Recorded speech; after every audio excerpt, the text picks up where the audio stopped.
All right, I want to thank everybody for coming to the inaugural webinar of the BNIC network.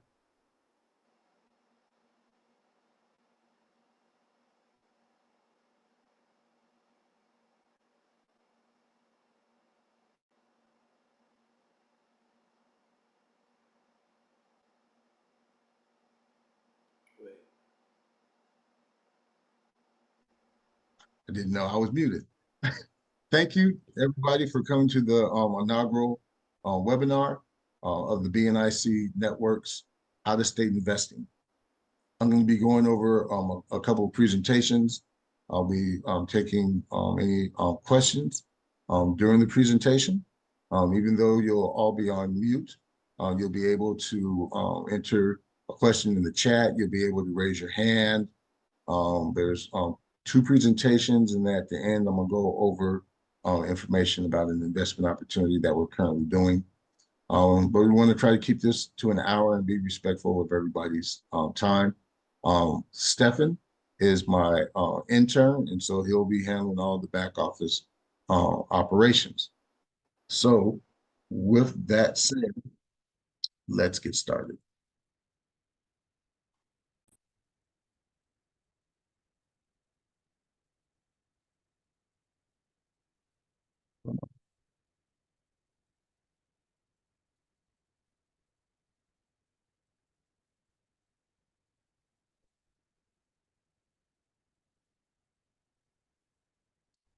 All right.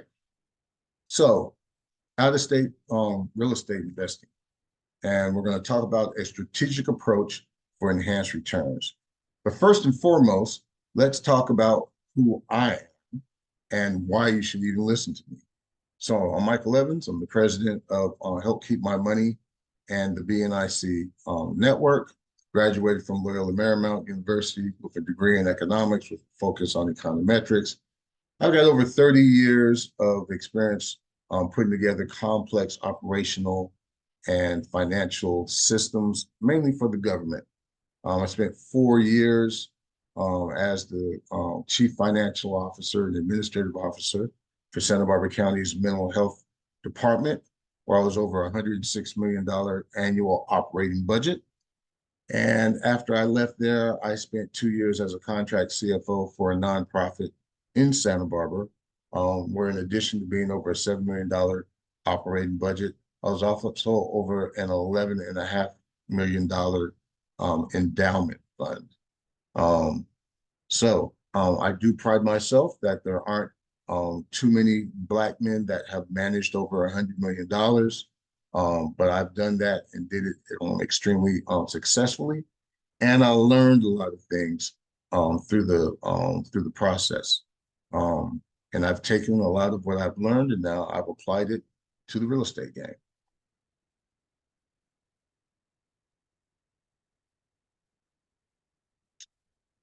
All right, so in this presentation, we're going to go over first and foremost some real estate investment basics.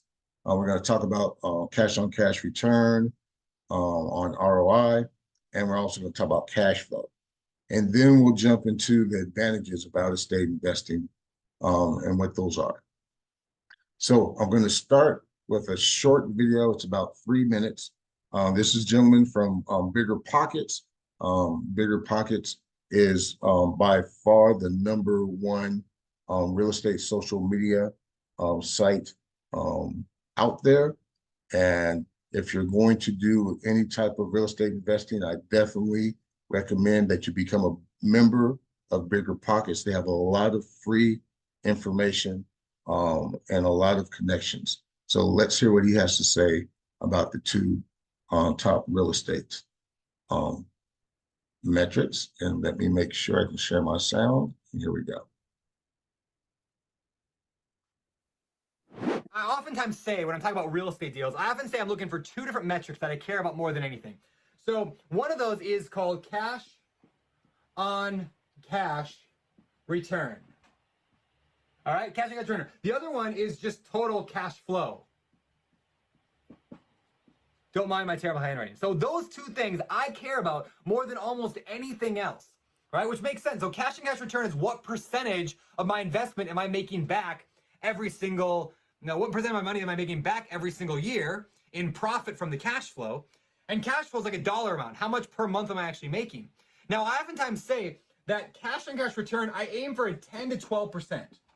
That's what I want for a cash on cash return. And I aim for between $100 and $200 a month in cash flow per unit.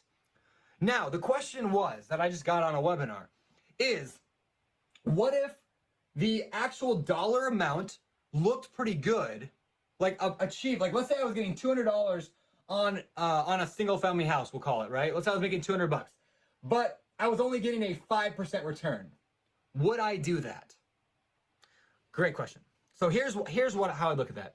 If I'm just getting started and I'm trying to buy my very first deal and I'm only getting a 5% return, and I know that I'm gonna have more money where that came from, I would probably do it just to start building momentum, as long as I was really confident in that number.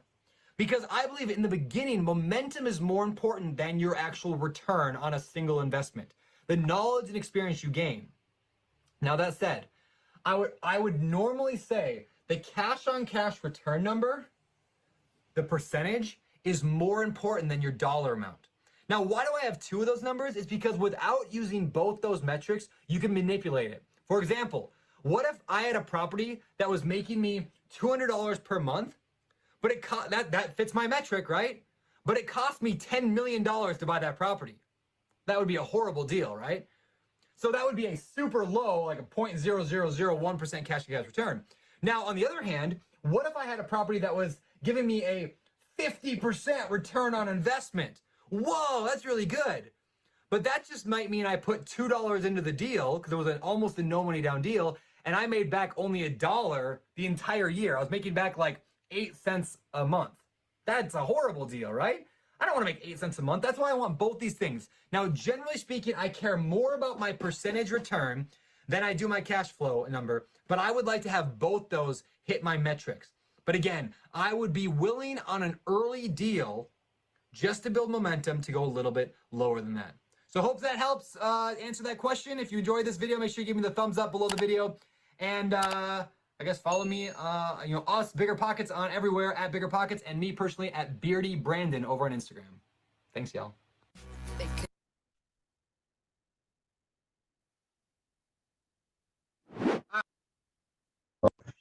So let's start with the first metric he talked about, cash on cash ROI. And put in the chat what state you're from, because I'm curious. I know that a lot of people are going to be from California. I know we've got at least one person from New York. And so when you're doing out-of-state real estate investing and you're on one of the coasts, you're going to get a higher cash on cash ROI in the Midwest than you will anywhere along the coast. Okay. And so, the way that you calculate cash on cash ROI is you basically take your annual pre-tax cash flow, right? And that's your net income of the property after subtracting operating expenses and mortgage payments. But you want to calculate this before taxes. And then you divide that by the total cash that you invested. Your down payment, closing costs, renovations, repair costs, but however much cash that you put into the investment, and you multiply that by 100, and you're going to get a percentage. So let's use some examples. I live in Lancaster, California. It's about 60 miles north of LA. Here, a typical 4-bedroom, 2-bath house will cost about $500,000, and it rents for about $3,000 a month. So if we were to buy this house with 20% down, that means we're going to have a down payment of $100,000. We'll throw in another $10,000 for closing costs. So let's just say we're all in for $110,000, and let's say the property doesn't need any rehabbing. Well, so when we calculate our annual pre-tax cash flow, first we're going to do it on a monthly basis. We're going to take that monthly rent of $3,000, And now we're going to start subtracting costs. So let's just subtract the mortgage costs. The mortgage costs on about $400,000 at around 7% interest rate is going to be about $2,600 to $2,700. And we haven't even gotten into the operating costs, property tax, property insurance, and property management. So in this situation, more than likely, the cash flow is going to be negative. And I can tell you this, because when I manage deals, I manage them from a risk management perspective. I won't do any deal that has a negative cash flow. And I recommend you not to do a deal that has a negative cash flow. I know some investors who will invest in California for appreciation, and they'll accept negative cash flow in the hope that prices will appreciate in the future to offset their negative cash flow. To me, that's gambling. I like things that I can count right now. And so negative cash flow is a no-no. So let's look at Detroit. The average homes that we deal with are around $50,000 all in, right? $48,000 for the acquisition and repair, a couple $1,000 for closing costs, and they'll generally rent for around $1,000 a month. And now, when you calculate your cash on cash ROI, take that $1,000 a month rent, subtract the operating costs. Again, it's property taxes, property insurance, and property management. I'm going to assume that it's $375. In reality, it's probably going to be less than that. Your operating costs are going to be less. But I said at $375 because the numbers will be easy to calculate. So that's $625 of free cash flow per month. Multiply that by 12, you get $7,500. Now you take that $7,500, you divide it by the 50,000, and you're at 15%. If you remember what he said his target was 10 to 12% and generating around $200 per month. Here we got 15%, and you're generating $625 per month off of a $50,000 investment.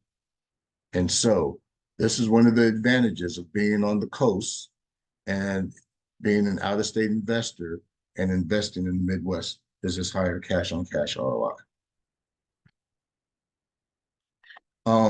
So next thing we're going to talk about is lower cash investment.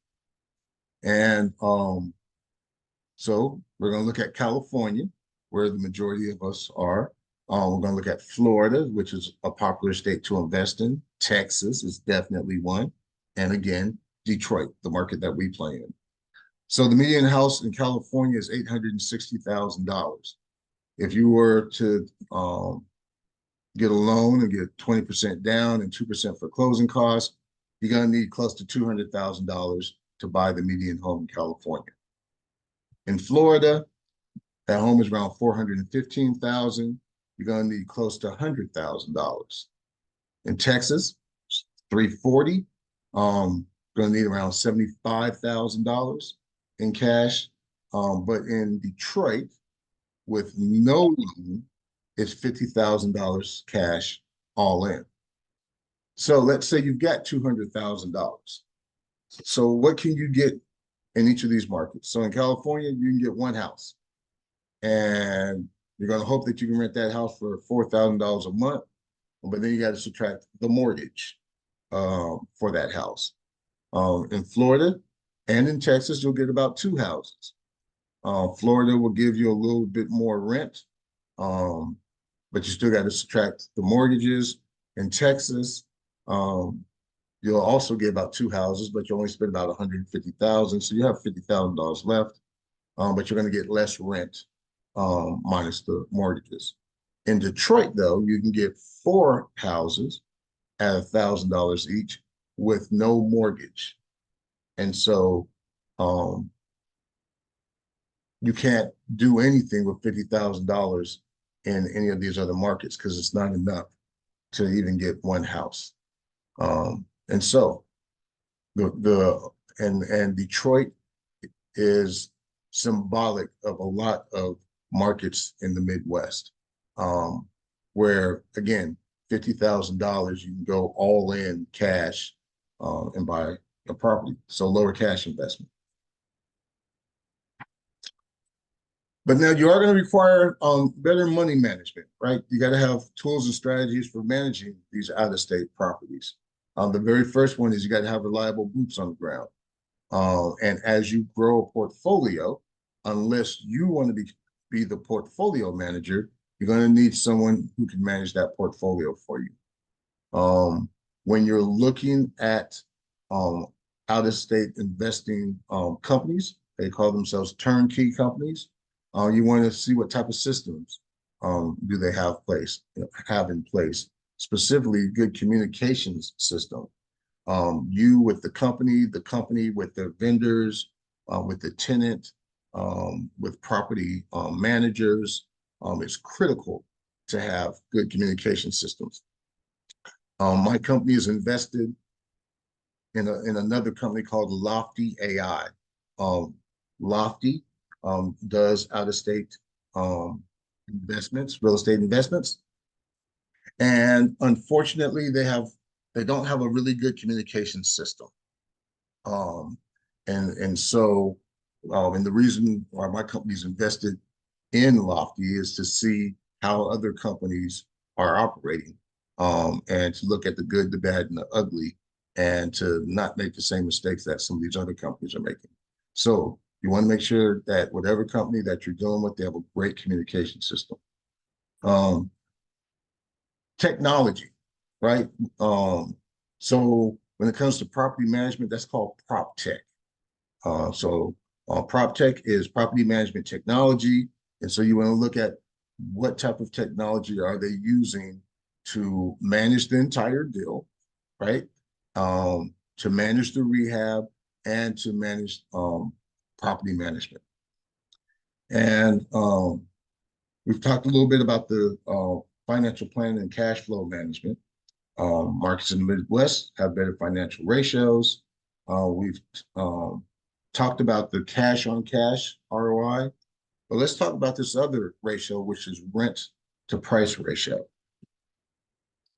And so as of May, these are the top markets in the United States per Zillow's historical data that have the best rent to price ratio. The rent price ratio is the monthly rent divided by the median price of a house. The higher that ratio is, the more cash flow a property will generate for every dollar that you put into it. And so this goes back to the cash on cash ROI. And so when we look at these markets, you'll see really, other than Baltimore, they're in the Midwest, right? Jackson, Mississippi, #1 market in the United States when it comes to rent to price ratio, 3%. Montgomery, Alabama, Baltimore, Toledo, Detroit is #5. We've got Cleveland, Shreveport, Dayton, Kansas City, and Peoria, all in the Midwest. And so the rent to price ratio is one of the major criteria that we use in determining what's a good market to be in. You're going to need better risk management tools. So when you're investing out of state, sometimes it's easy for that property to be out of sight, out of mind. And it's easy to get hustled if you don't have the experience and you don't know exactly what is going on in that market. Now, I will tell you that Detroit, because it's been depressed for so long economically, is a city of hustlers. And if you don't know what you're doing, you will get hustled and you may not even know it. And so it's very important to be able to look at a market from two perspectives. Not only are you looking at it from an outsider, looking at a market and comparing it to your local market, but you need to look at it from also the insider's perspective, someone who's in that market And because what may look like a good deal from the outside may actually not be the best deal from the inside. Um, Diversification, you want to spread your money over more properties. So with that $200,000 in California, you're going to get one property. In Detroit, you're going to get four properties. If something goes wrong with that one property in California, you are out of luck. Versus if something goes wrong with one property in Detroit, you can still have three performing properties. You also want to look at and understand the legal and regulatory considerations in different states. Okay. You really want to focus on what states are landlord friendly versus those that are tenant friendly. California is a tenant friendly state. Detroit, since the pandemic, has become a tenant friendly area. And so therefore you have to manage things differently than maybe a couple of years ago. But this again is understanding the local market and the legal and regulatory considerations. And then you want to make sure that you are using adequate risk management tools. Number one is insurance. You should never have a property that you don't have insurance on. You may never use it, but it's better to have it and not need it than to need it and not have it. And in addition to insurance, you want to set aside money each month into a reserve account. And your reserve account is going to cover maintenance costs. It's going to cover a vacancy rate. So when your property does become vacant, then you're going to need to turn that property over, is the term that they use. It means you're going to need to do some level of maintenance, painting, cleaning the carpets, replacing the flooring or whatever in order to get it back in a rentable state. And then CapEx. CapEx is capital expenditures. Those are when you spend money on things that have more than a 1-year life. So the roof, the air conditioning, the furnace, the water heater, the plumbing. You want to set aside money to eventually repair those or replace those. And so there is no hard set, well, what's the maximum number that should be in a reserve account? Or what's the percentage of the free cash flow each month that should be set aside? It's all based on your risk tolerance and what you're comfortable with.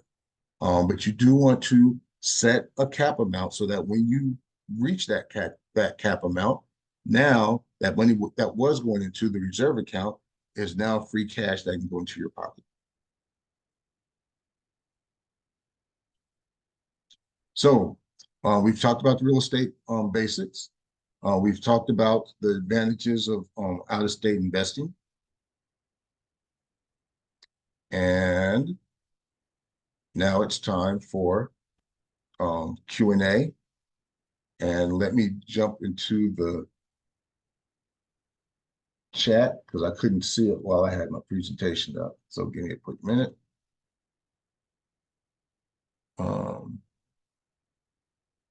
Any questions? Feel free to take yourself off of mute. If you guys have questions, can you use the raising hand function so it makes it a little easier to get that in order? No questions yet? Going once? Going twice? All right. So then. Wait, hold on. Somebody put a question in the comments. It was oh wait, I'm gonna unmute Alexander Day. All right. What's up, Alex? Unmute. Okay. Hey, you guys hear me? Yep.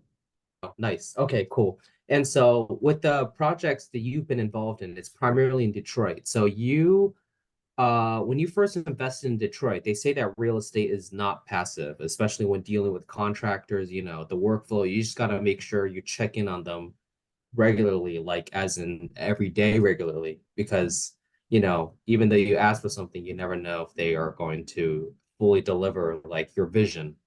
So that's a thing. And so when it comes to investing in out of state, you're recommending boots on the ground, which is cool. Like, did you have a previous networking, a network of people that you knew in Detroit before setting that up? Or it's like, you kind of had to just hire somebody to look over a property as it was being developed, like a fix and flip Yeah. in Detroit? So I will tell you, it took me 2 years to Mhm. establish the relationships and the trust of the team in Detroit. So I originally started this in January of 2021. I formed an investment club. Half the people were in Detroit, half the people were here in California. We met every Sunday for like 2 hours, and Mhm. I could not get the people in Detroit to pull their weight. And so I got frustrated. And so I dissolved that investment club. And but I had still developed relationships. And remember, this is during COVID, right in the middle of COVID, right? So everybody's online. And so it was through Facebook. I developed all my relationships in Detroit. And then I got a real good relationship with Clarence Archibald. He runs Great Lakes Property Management, which is a family-run business. Been doing it since '06. And so when we had the first property that we were going through, um, we had some challenges. We had to fire the first property management company because they were trying to nickel and dime us. Um, and I had just gone through a rehab of my house here in California, in which we basically rehabbed the entire house. So I had very good understanding of what it was required to rehab a house and how you should do it and interacting with contractors. Plus, I got 10 years of dealing with contractors and from a public works perspective, right? So managing $1 million of contracts with infield contractors. So I've got that background. Um, but I can tell you, I had a property manager. No, I'm sorry, I had a construction project manager who was supposed to look over and develop the rehab. I wound up firing him too, because he was bringing the project in and scoping it at more than what I thought it was that it should cost, and so I had to take that over personally. But in the end, Clarence came in. He did a great job. He did it for a fair dollar amount. But yeah, those were some of the initial challenges, and so that's why I say it's so important to have good boots on the ground, and you got to be Mhm. flexible enough that if something goes wrong, to cut somebody off and then go and find the next reliable person, right? Mhm. And I did all this without ever stepping foot in Detroit, and it wasn't until July of last year when we're in the middle of the rehab. Yeah, we were in the middle of the rehab that I flew out there with a couple of clients and met Clarence face to face. He showed us the good, the bad, and the ugly. In fact, he showed us a property that he had just rehabbed. And when he opened up the door, he saw that the toilet had been stolen and the cabinets, right? And he said, Mike, this is Detroit. Um, and in fact, trying to think, did we have someone break in on the McKay property right before the tenant was supposed to move in? But these are the challenges, and so you have to manage the risk associated with that. For example, when you're doing the rehab, the first thing you do is you take out the water heater and the furnace and you store them. Those are the very last things to go back into the house a day before the tenant moves in. Otherwise, they're going to get stolen because of the neighborhoods that we're in, and eyes are watching. Right, they can tell when a house is being rehabbed, and so in certain situations, Clarence will even have a person stay at the house to watch the house a couple of days before the tenant moves in. So these are the things that you have to manage, and you have to have a contingency fund for if that happens. And in this case, with the property that he showed us, it was probably about $500 worth of repairs that had to be done before the tenant could actually wind up moving in. Cool. Nice. Cool. I have some few follow-up questions, but I'll just pass it for now, and I'll circle back with me later. So Okay. cool. Thank you. And so, LA Youngblood, you want to unmute yourself? I think you were the next one. Oh, yeah. Thank you, Michael. Yeah, I didn't get the whole definition for rent to price ratio. I know it's the monthly divided by, I didn't catch the last part as I was taking notes. Sure. So it's the monthly rent divided by the sales price. Monthly rent divided by sales price. And I actually even modify it to be the project cost. So in this instance, right, we're looking at $1,000 of rent divided by a $50,000 all-in project cost, which gives you a 2% rent to price ratio. Does that help?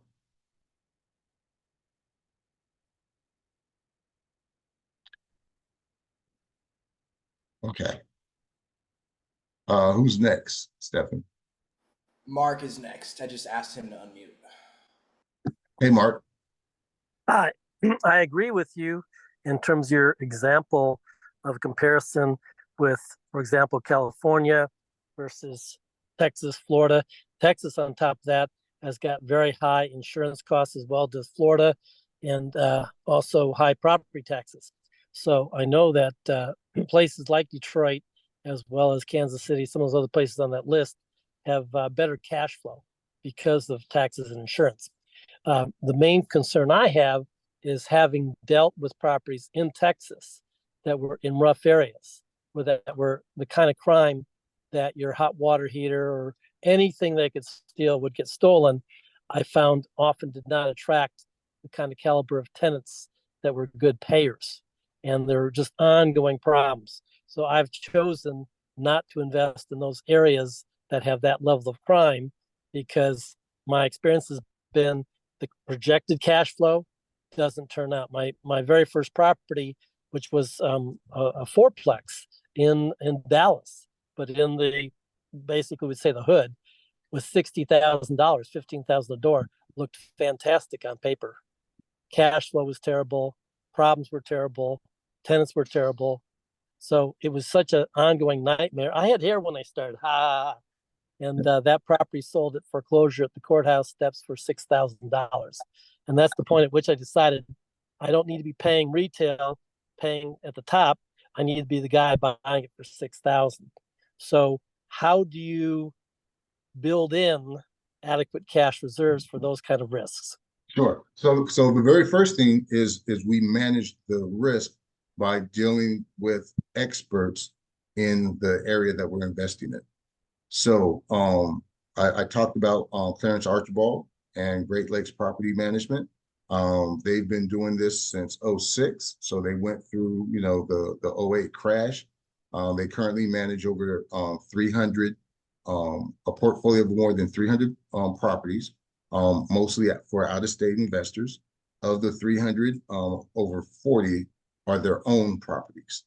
And so the thing specifically about Detroit is, and let me back up. So what I did is I looked at the data from the highest level, right? Zip code. And I was looking at two things. Zip codes that had high cash flow based on the rent to price ratio and had great appreciation based on, the year appreciation or the appreciation for the last year. And so Detroit kept coming up in the top 10 of both of these lists. And so then I zeroed in on what are the top zip codes. And so there were 5 zip codes. Beyond that, I could not tell you where in those zip codes are the good areas and the bad areas. And in Detroit, it is literally from one block to the next block. So unless you are there, unless you are in the business of doing these rehabs, of managing these properties, you're not going to know that. And so that's why I got with Clarence, because of his his expertise. And he's going to tell me, all right, Mike, this is a good block, but we need to stay off this next block. And so here is our philosophy. We go into C-class neighborhoods. We build B-class properties in order to attain and retain A-class Section 8 tenants, because that's what our focus is. And so you say, well, Mike, how do you get a good Section 8 tenant? So Section 8, when they hand out their vouchers, it's based on the number of bedrooms, okay? And so, for example, and you'll hear me talk about the McKay property. The person who has the McKay property has a 1-bedroom voucher that pays $866. Well, we have a 2-bedroom, 1-bath property, but we accepted the 1-bedroom voucher. So this person actually got an extra bedroom. And so they value that. And so because they value that, there's a lower risk of them messing up the property or anything like that. Plus, Section 8 via the Detroit Housing Commission pays 100% of the rent. So we're not chasing anybody for $100 or $50 each month, none of that. On the first of each month, that comes into the property management company. They got 10 days to reconcile their books in case they had to do a service order or anything like that. And on the 10th, on the 11th of the month, there's a direct deposit that goes into the LLC's business account. So we're also dealing with a property management company that is very diligent, that if a Section 8 tenant messes up a house, we tell it, right? We're telling the housing authority so that the housing authority can revoke their voucher. And when their voucher gets revoked, they can't get a voucher anywhere in the United States. And so if more Section 8 landlords were diligent in telling and documenting and going through the process, then this whole issue about Section 8 tenants tearing up houses would be gone, because those people wouldn't have vouchers. So that's the way we manage that risk, is specifically the expertise of the property management company that's been doing this now for 18 years. How much does a 2-bedroom voucher pay compared to a 1-bedroom? So there's a maximum amount based on the metropolitan area. So like a 2-bedroom maximum is probably like 1,200. A 1-bedroom maximum is probably like 1,000. But then that's coming from HUD, okay? And how about a 3-bedroom? 3-bedroom is probably like 1,400 or 1,500. That's All the right. maximum. But why would we focus on 3 bedrooms then? you're 100% correct. So in this first property, we rolled the dice, thinking that we're going to get a turnkey rental property. And I told my client there's a 10% chance this is going to work how it looks. There's a 90% chance it's not, and you're going to wind up being a traditional investor, and you're going to have to rehab this and everything like that. And we did. We had to kick out the tenant. We had issues with. Was that the Section 8 tenant or the existing tenant? No, it was the existing tenant when we bought the property. So when we bought the property, it came with a tenant who, on paper, signed an agreement that she was going to pay $900 a month in rent for 1 year. After we closed, she didn't want to go through with that, so we had to evict her. She went quietly, luckily, but then after she was out, we had to turn the property, right? Flooring, painting, some other things inside, and that became a process because I expected it to be at a lower price. It was at a higher price because and you would think things are going to be way more expensive in California than in Detroit, but the labor was more expensive in Detroit than in California because of supply and demand. We have way more labor here in California, so it's at a lower price versus what they have in Detroit, and so their labor costs are high. Well, And partly like Texas on the border with Mexico. So you have a lot of people from Mexico who will work for much less compared to Michigan, which is on the border with California. But now, because I've been buying property for over 30 years, I've dealt with Section 8 multiple places. And so my expectation would be, given a choice between a 2 and 3 bedroom, I'm going to focus on a 3 bedroom and get the higher rent. And then on top of that, if I'm going to buy a property that's got a pre-existing tenant, I'm going to factor in that turn and all that cost because I got 30 years experience. I've done over 300 properties. So, I mean, I've made my share of mistakes and lost literally millions of dollars from mistakes over the years. And so I'm much more careful going into other markets, but I've been watching Detroit for a while, having grown up north of Detroit in Oakland County. So you mentioned those 5 zip codes. Are all those zip codes in Macomb County? no, they're all in Wayne County. We only County. deal with zip codes that are in the city of Detroit proper, right? And Okay. I'm very blunt. We're talking about in the hood because what's happened since 2018, they've redeveloped all of downtown. They got a brand new riverfront, right? And then the areas around downtown, Midtown, they redeveloped, but then they jumped over the inner city, went beyond 8 Mile to the suburbs. And so no one has significantly come into the inner city to start doing redevelopment. And so it is a low-hanging fruit, literally. There are more than 70,000 vacant lots and boarded up homes in the inner city. 60,000 of them are owned by the Detroit Land Bank Authority. You can go online right now with a credit card and you can get one for $1,000, right? It's going to be a junk house. You have to break it down to the studs. You have to rebuild it. But this is where it is critical to have the boots on the ground that know the areas where to go and where not to go. Mm-hmm. So how many, you say the people at the property management company, they've got how many hundred under management? They have over 300 under management, and 40 of those, over 40 are their own. Okay.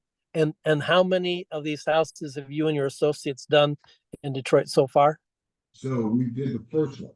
And so now that we've gone through the first one and we went through the headaches and we're very transparent about what worked and what doesn't work. And the bottom line that our risk management system that we developed and that we used worked because in all honesty, we picked the wrong property because we picked a 2-bedroom instead of a 3-bedroom, right? But even doing that, the numbers still work because our thing is we're going to make sure that our investors get at least a 10% cash on cash return. And we put our money where our mouth is because we don't make the majority of our money until the back end and not until the investor gets their preferred 10%. And so I'll show you in a little bit how that property turned out. And is Pam still on here? Pam Pollard is actually the client and the person who owns that property. She had first-time investor, never been to Detroit, and she trusted me with the system that I had developed. And this is a profitable property. We bought it in March of 2023. We've entered into the contract with the Detroit Housing Commission as of November of 2023. And it's been working like clockwork now for the last 9 months. We haven't had any issues. We've got our annual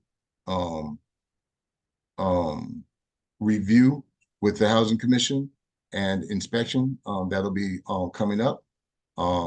But right now, what Pam is doing is now, and Pam went in all in around a little bit over $50,000, $52,000, $53,000, right? She's generating $7,500 a year in net operating income. So she's right under 15% ROI. But now what she's doing is she's selling 90% of the equity in her company because she valued the company which owns the property at a 9% cap rate, right? So for those that are on the either coast, if you guys can find a 9% cap rate in your markets, congratulations. Because in Southern California, you'll be lucky to get a 4 or 5% cap rate. So by using a 9% cap rate, she valued the property at a little bit over $84,000. And she's selling 90% of it. So she's raising $75,000 for limited partners who can get in for as little as $500 to own a piece of her company and get that proportionate share of the net operating income on a quarterly basis. And when she sells the property in a couple of years, they'll get profit on the back end also. So And this is a security then. say it again? So this is a security then. A security, the last word. Yeah, there's security laws, both state and federal, with the SEC, Securities Exchange Commission. So there's Yes. all kind of rules and regulations. Anytime you're offering an investment where a person can have a passive return. So do you have an SEC attorney prepare a Yeah, PPM, so- or how are you doing about that? So we have an offering that is an SEC approved offering through a FINRA approved crowdfunding site. And so we went through all the paperwork, filled out all the Form C, got it reviewed by the SEC, got it stamped off. It's not a registered security, but it does meet the crowdfunding exemption for offering it. And so I will at the very end show the flyer and the website that everybody can go to if you want to be a passive investor and own part of Pam's property. As a matter of fact, we can jump to that right now. Were there any other questions real quick before I move on to the next part? Yeah, Mr. Evans, Anthony had a question that he's been meaning to ask as well. Okay, go ahead, Anthony. I'm gonna unmute him right now.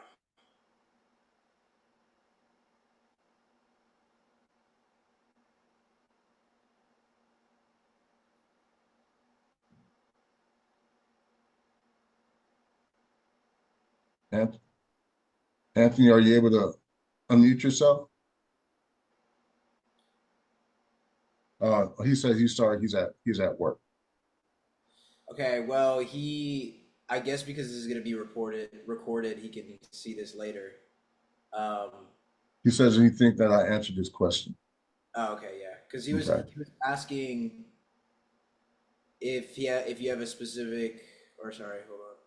He was asking if you have a company that assists in the evaluations of the out-of-state deals. Yeah, and so I'm going to jump into how we he said that we have a company that evaluates the property. So we have a risk management system called the real estate deal management system that we put every property through. And it's based on where the property is, what is the rental income we can get for it by Section 8, and what is the rehab cost, and it'll tell us what the maximum purchase price is in order to meet a couple of criteria. And it has to do with the preferred ROI.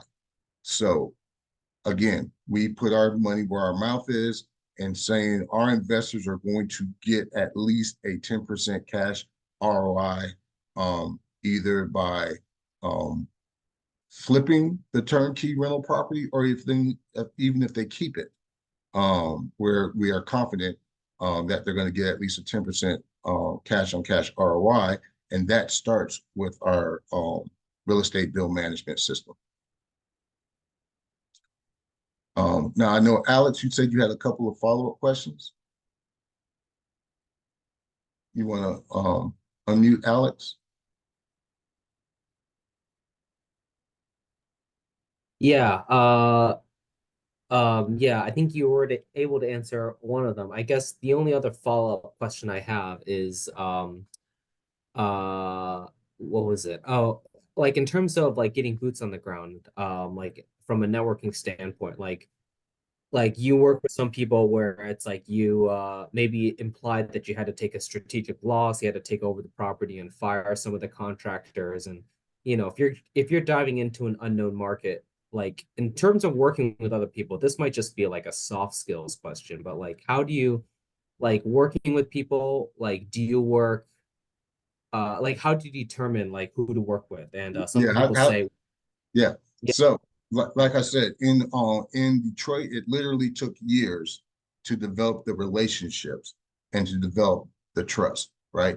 So, for example, in dealing with Clarence, um, when my team in Detroit wouldn't pull their weight, I was looking for an empty lot, and I already knew that if you owned a property next to an empty lot that's owned by the Detroit Land Bank Authority, you can buy the lot for $100.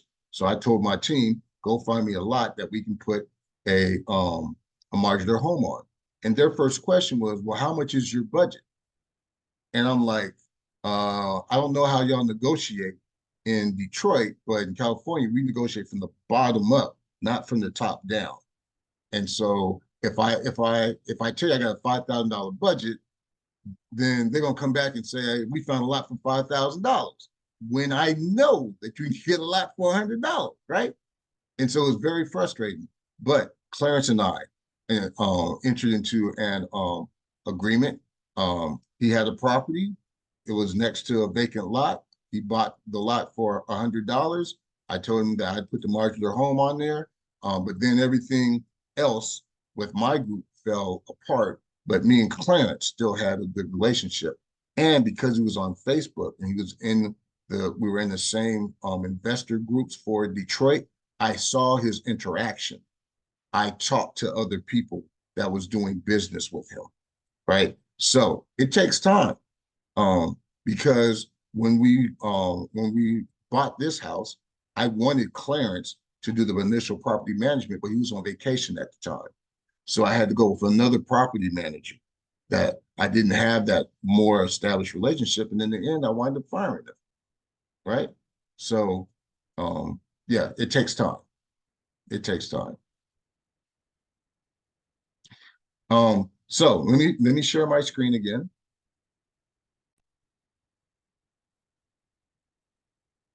And talk a little bit about the McKay property. So this is the first property that we did, 17917 McKay Street. And now what we're doing is we're recruiting people to join the network for building Black wealth and revitalizing Detroit's Black neighborhoods. Because this is an SEC approved offering, you will have to go through this website, and I'll put the link in the chat before we finish. But I'll take you to the website to see what it looks like. But this is our flyer about this project. This is the front of the house. We've got pictures inside. And it's very important that I read this compliance statement, that this document is not an offer to sell or solicitation of an offer to buy any securities. The offering is conducted exclusively through the Secure Living LLC platform. For detailed information about the offering, including the terms and conditions, please visit the Secure Living LLC platform. This offering complies with Regulation Crowdfunding under Section 4A6 of the Securities Act of 1933. And so when you go to the website, this is what it looks like. We have to load up.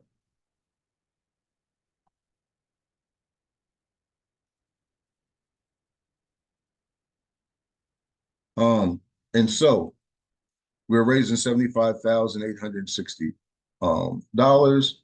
We're about 41% of that has already been raised. Excuse me. And so this is the snapshot. So it says common stock, but in reality, it's membership interest because it's an LLC. LLCs don't have stock; they have membership interest. And you can expect for your money to be invested for around 2 years. The cash on cash return is projected to be 7 to 9% per year. It's currently at 8.5% for those who invest, and that takes into consideration the property taxes, property insurance, and property management fees. We do our payout on a quarterly basis, and the exit strategy is either to sell the property or for Pam, who is the sponsor and who retains control over the LLC, to refinance and take back control over the LLC. I'm not going to read this, but you can go here and you can see the offering. And here are the our two documents. This first one is just the pitch deck, right? Go back up to the front because I've gone through this a couple times. And it's just going to tell you about Pam and myself, Great Lakes Property Management, more pictures. This is a 2-bedroom, 1-bath, 744 square foot, $866 a month. It's 11 miles from downtown. Again, these are the offering details. Pictures of where the property is located. A little bit about Detroit. And more importantly is once you register at this site, then you'll be able to communicate through this platform about interest in buying shares. Now, because I have an established relationship with you guys, there's also a second offering that we're doing simultaneously, which is a private placement.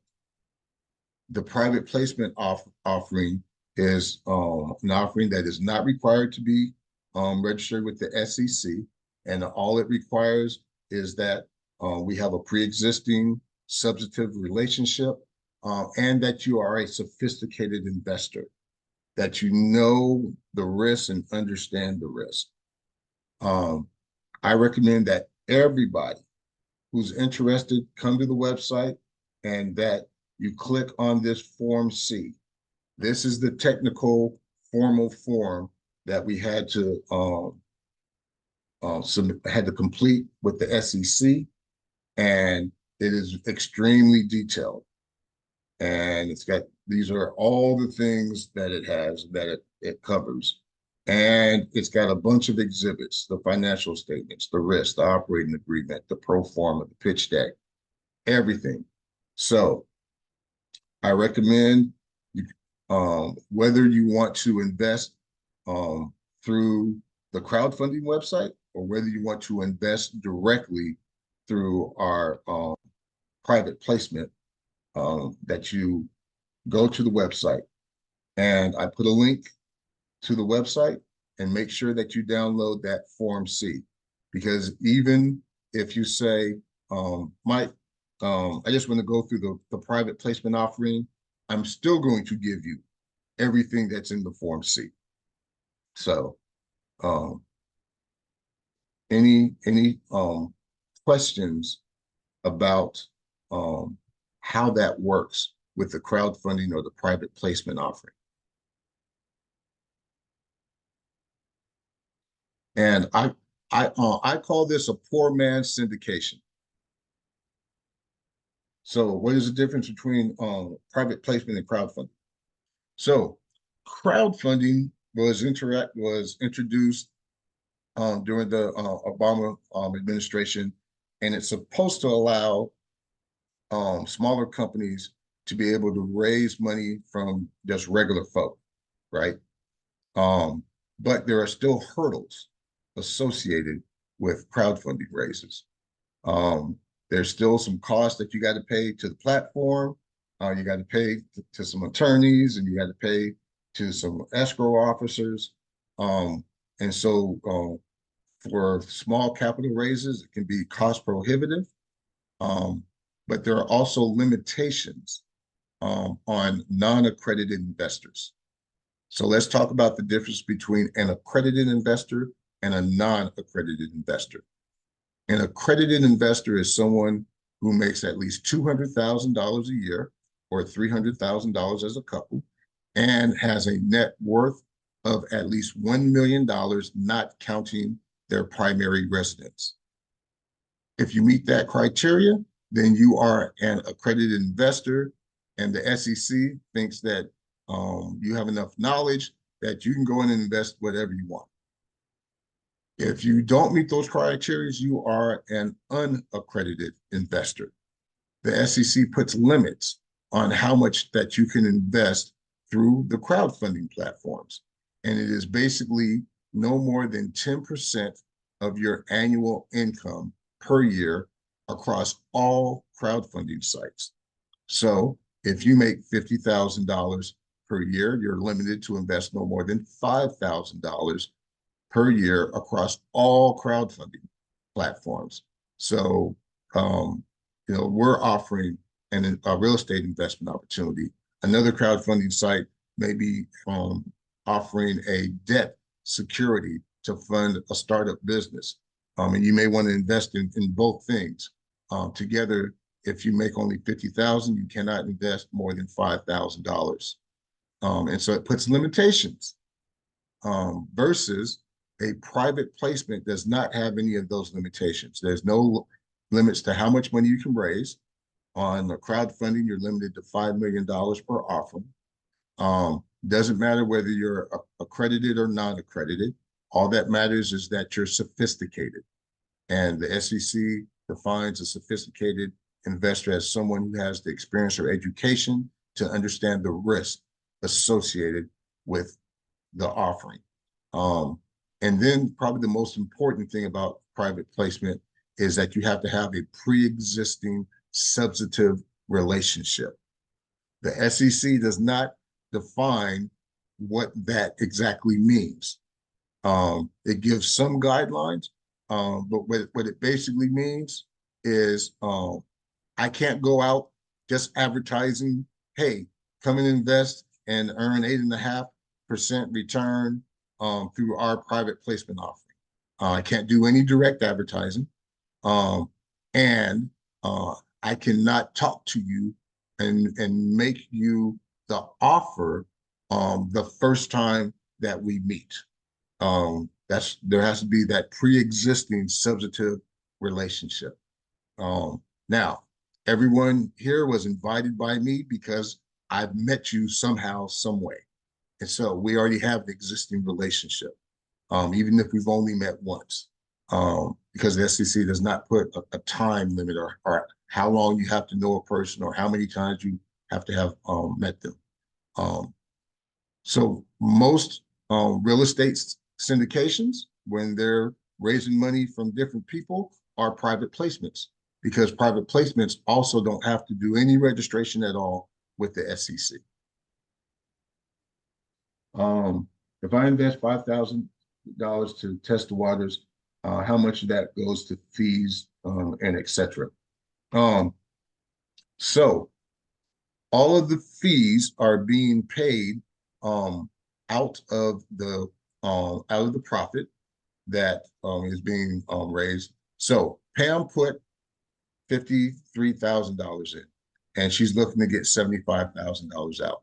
So she's looking to get her original 53 plus some profit out.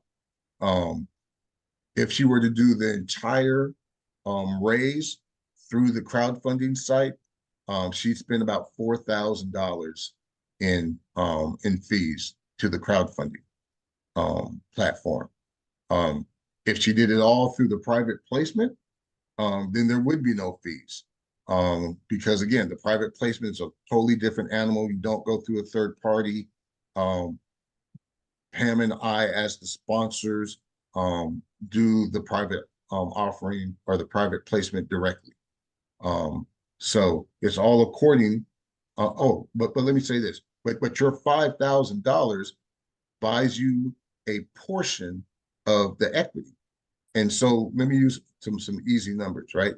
And so we have valued the property at a little bit more than $84,000.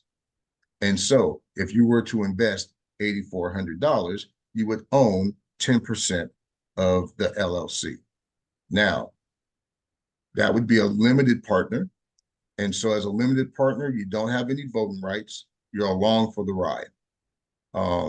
And so what happens is every quarter, I calculate the financial statements.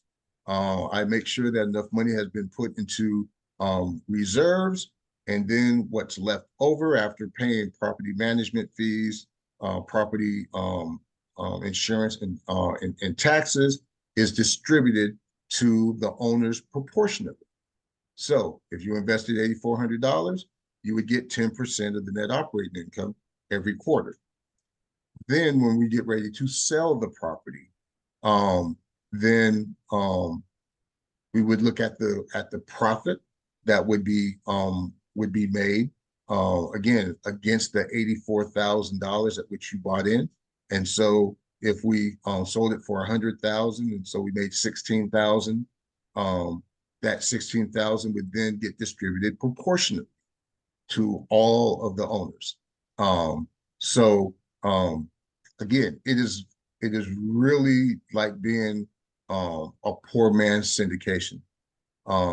There on the sell side, and even on the whole side, there is a back end split with my company, and this is where all of the owners get the preferred 10%. So you guys are going to make if you make less than 10%, then my company doesn't get any of that. Okay, so you got to make we have to make you guys at least 10% in order for us to get our profit split. So when we sell it, we're going to make sure that we make more than 10%. So you're going to get your 10% first, and then everything after that gets split 50-50. And so and that's all spelled out in the operating agreement and in the original agreement that we had with Pam, who's the sponsor and who ultimately keeps control of it. The main thing to remember is that we all have the same goal: maximize profit. How about as far as depreciation? Yes. Would I get 10% of that? Or? Yeah. So when we do the financial statements, we do take depreciation into account. So for example, Pam bought the property last year. She entered into the contract with the Housing Authority in November, but they didn't pay until February. So we're on the cash basis. So she didn't receive any income, but she spent $53,000. There's very specific rules on what we could depreciate. So like $15,000 was an operating loss, and then the depreciation had to do with the purchase of around $36,000 that gets depreciated over 27 and a half years. And so a portion of that depreciation got included in the operating loss. So because the operating loss was $15,000 in year one, Pam gets to write off $15,000. I think it either go through her Schedule C or her Schedule E. I'm not exactly sure, but her tax professional has all that information. So she got a tax write-off. This year, it'll have profit. And so, and she's selling part of her equity. So there's capital gains, right? So we do all the K1s at the end of the year. We issue those in the first quarter of the following year. And so you'll get your proportionate share of the depreciation against your profit. And I just hand that form over to my CPA, and Yep. she does the rest. Okay. How about the property taxes and homeowners insurance? Is that So no? Okay. yeah. So my company makes sure that the insurance and property taxes get paid. Property taxes in Detroit are paid twice per year. You have your summer tax, which is due by August 31st. That's about 93% of the annual total is paid by August 31st. And then the winter tax is due by January 31st of the next year. And so we set aside money into the reserve account to make sure that when it's time to pay that, it's just like an impound account, right? Okay. And then on the insurance, we have an annual insurance policy that's paid over a 10-month period. And so it's automatically taken out. And then there's 2 months where there's nothing taken out, and then it renews. And then for the property management, the Section 8 direct deposit goes to the property management company first.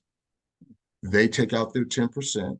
If there's been any work orders or anything like that that they've funded the cost for, they take that out. And then on the 10th, they submit a statement. And then on the 11th, the direct deposit hits. My company charges 1% of the rent in order to manage the property management company, to pay the property taxes and everything else, to also generate the K1s and to do the quarterly financial statements. Let me ask one more question. Mhm. Do you have a short-term plan, like maybe 1 to 3 years? How many Section 8 properties you plan to buy in? So Pam definitely has a and so Pam's goal is over the next 7 or 8 years is to accumulate, I think it was around 60 properties. And I actually teach this as part of the education for becoming an investment club manager, of how to build your portfolio with a one-time investment, basically at $50,000, because all you do is you just keep rolling it over, right? And so in this instance, Pam will net, let's say, I'll use an easy round number of $10,000, right? So she'll get her 53,000 plus $10,000 in profit. So she takes her 53, she goes and buys another house. Her 10,000 she sets aside until she has accumulated enough to buy another house. Wow. And then she'll do 2 houses simultaneously until she gets enough profit to do 3 houses. And so it goes up exponentially, right? All off of her original investment. And do we see the cost of housing kind of staying pretty steady the next couple of years? It's like so this is the interesting thing. And this is when I started this in 2021, January 2021, and the typical house that we're looking for is 3 bedrooms, 1 bath, 1,000 square foot. Back then, we could have bought and rehabbed the house for $25,000 and it would have rented for $500. 3 years later, that same house is $50,000 and rents for $1,000, doubled in value and doubled in monthly rent. Right. Now, it's not going to keep doubling every 3 years, Right. but the zip codes that we're focused on, the last 12 months, they've appreciated between 10 to 15%. Wow. Right. Okay. That's the appreciation for sales. On the construction side, right? Materials has been all over the place since COVID, right? Our ultimate goal is to move to modular built homes, homes that are built in factories, that can be built at a lower cost, at a shorter time frame, higher quality. And this is what I tried to introduce to Detroit back in 2001. But I think it was too big of a project. I was trying to do 2,000 modular homes in 1 year. And so it sounds like a lot, right? But If you're from California, it's an $80 million project, right? An $80 million real estate project is not big in California. And I was going to deal with the largest home producer in the United States called Sky Homes. SKY is their ticker symbol, so you can look them up. But they have factories around the United States. The closest one is in Indiana. And each factory produces 150 single-story homes per week. Wow. 30 per day, because they only work Monday through Friday. Wow. Okay. They're turning them out like cars. Wow. And these and they've been around for like 60 years, right? And these are stick built homes, but they're built in the factory. What they do is they ship them to you on the flatbed, 2 pieces. You got a big crane, you put it on the foundation. It takes a weekend to put it together. At that time, it's 80% finished. You have your crafts come in and button it up in about 2 to 4 weeks. The whole process from beginning to end, from the time you make an order, well, so pre-COVID, their time from order to delivery was 8 weeks. Okay. And so 8 weeks and then add on another 4 weeks, you're talking about 13 weeks, a quarter, 3 months for a total house. When COVID hit, the prices went up and the time frame went to a year. Okay. And so but now with 3 years later, there are more modular home builders. There are 3D printers that I'm looking to partner with because that 3D house could be basically printed and built in a week. It's amazing, right? It's amazing time with this technology. So, Well, thank you. so the bottom line is the unit cost of building is going to come down, and the higher volume we do, right? Because I'm a believer of owning as much of the supply chain as possible. So when we get into doing 1,000 units per quarter, we're owning one of the factories. We're owning somebody's factory. Right. And then we're also going to own some of the suppliers so that we can control the materials. That keeps bringing that unit cost down. Very good, very good. Yeah. All right. And I know that we went over our hour, but are there any final questions? And in fact, I do want to introduce Pam. So Pam was our first client. Pam had faith in us to invest in Detroit without ever taking a foot in Detroit. And Pam, I got to have you say something. Well, you said it all pretty much. Good evening, everyone, again. Yes, I was the what would you call it? I don't want to say guinea pig. That's negative. But I did step out on faith and I trusted the numbers, the expertise. I had a few conversations with Mike and I knew he was really into what he wanted to do. He was very passionate. So I wanted to have a supplemental income. I'm an educator and I had to figure out a way to make extra money outside of tutoring. And I figured, okay, enough of tutoring. Let me see what I can do. And my eyes and ears were open to his plan. And I'm happy. I'm excited. And I'm looking forward to growing a portfolio. And Mike pretty much covered it all. So I hear you have big plans going forward.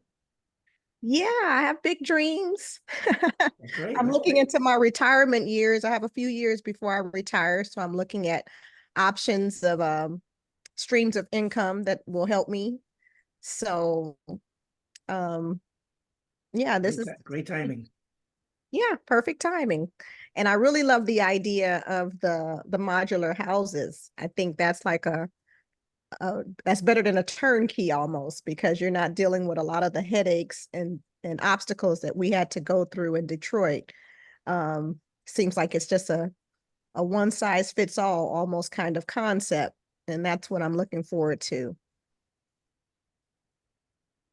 And so, even though Pam bought her first house in March of 2023, we actually started this journey in October of 2022. And so the risk management system that I developed is pretty robust. And so there were a couple of houses that we made some offers on, and we thought that we were going to purchase. But as we went through the process and my system started peeling back onions, we identified problems, and we had everything structured to where we could easily back out. Pam could get her earnest money deposit back, and the most that she was out of any property was for the inspection fee, which was a little bit under $500. And so I've got a career of managing risk, and like I said, building complex systems. My company's ultimate goal over a 3-year period is to build 10,000 housing units in Detroit. And it's possible because they got 70,000 vacant lots. If anybody is from LA, the inner city of Detroit is like what the inner city of LA was after the 92 riots. Wow. That's the opportunity, Yeah. right? There's nowhere up, there's no place to go but up. Okay. So I'm looking to bring California and some New York money into Detroit. There's enough meat on the bone for everybody to eat. There it is. There you go. I have one more question, or should I say comment. Did I hear that they were looking to do something with making Motown electric town, so to speak, with car vehicles? So I know there is a big EV movement, electric vehicle movement in Detroit. I don't know the specifics, but I do know there is a big movement for that, and I'm sure that there are neighborhoods that are targeted. I faintly remember that there is a neighborhood that they just finished that's a walkable or like electric cart only, that you cannot have gas powered vehicles in the neighborhood. I remember reading something about that. Interesting. It is.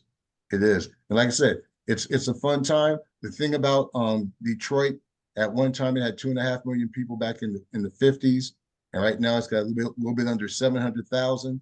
And this last year was the first year in 66 years that the population increased and didn't decrease.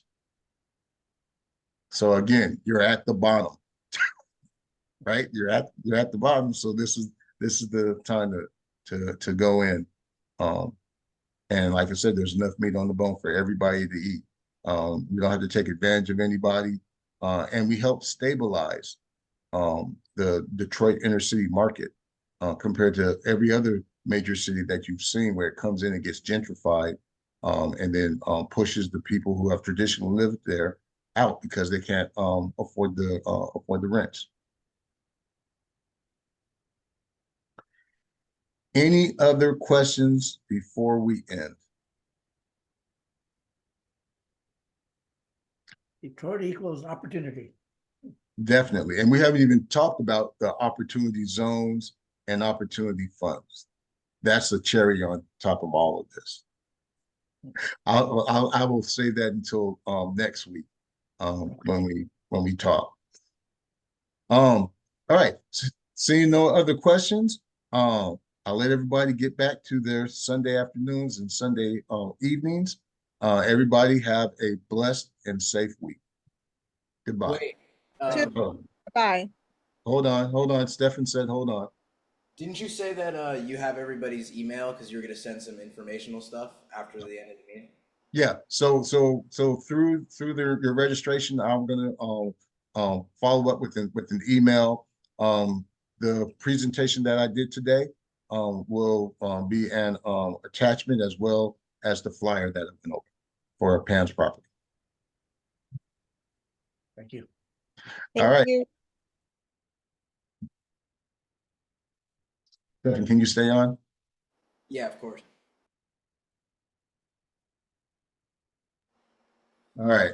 Let me stop recording.